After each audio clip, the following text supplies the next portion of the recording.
where is all this affecting your chart? Which houses are they taking place in?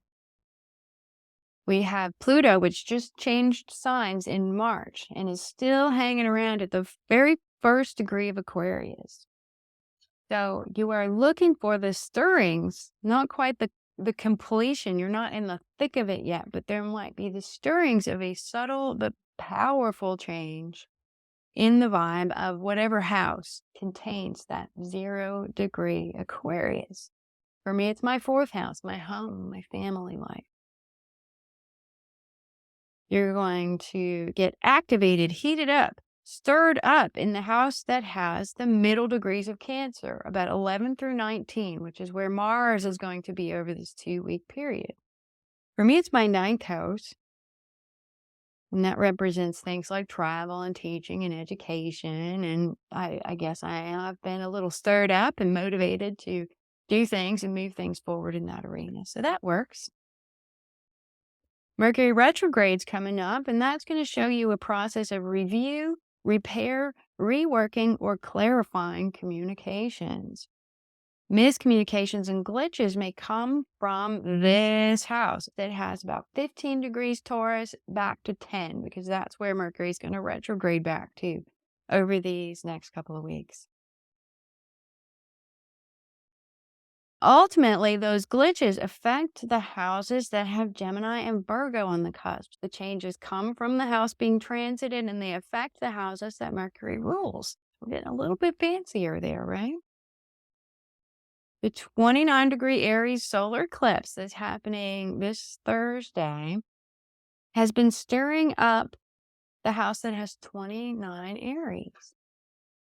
All right. And I say has been stirring up, even though the solar eclipse hasn't happened yet, because oftentimes you'll feel those things creeping up before they're exact. The partner eclipse, the 14-degree Scorpio lunar eclipse on May 6th, shows something emerging from within that affects that house that has 14 degrees Scorpio. Okay. And that's going to represent whatever that house is. For me, it's my first house, which represents my appearance and my identity and my personality and all this other good stuff. Saturn at 2 degrees Pisces is transiting another house. You fill that in. For me, it's my 5th house. You're being asked to take this part of your life more seriously, to create a flexible structure that's responsive to practical concerns, but also includes space for the arts, mystical experiences, spirituality, intuition, empathy, and flow. The Pisces things, which is a tall order, a flowing, changing structure. Structures are solid usually, but when Saturn is in Pisces, the structure has to accommodate lots of mutability and change and flow, which is something that Saturn is not all that comfortable with, right? Jupiter is about to move from Aries to Taurus. That transition is going to happen in another house of your chart.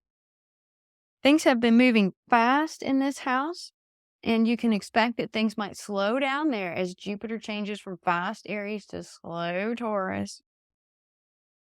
So that the ideas and passions that sprang out when Jupiter was in Aries can now incubate and take root and grow. You might even seek to become more grounded in this house in the coming year.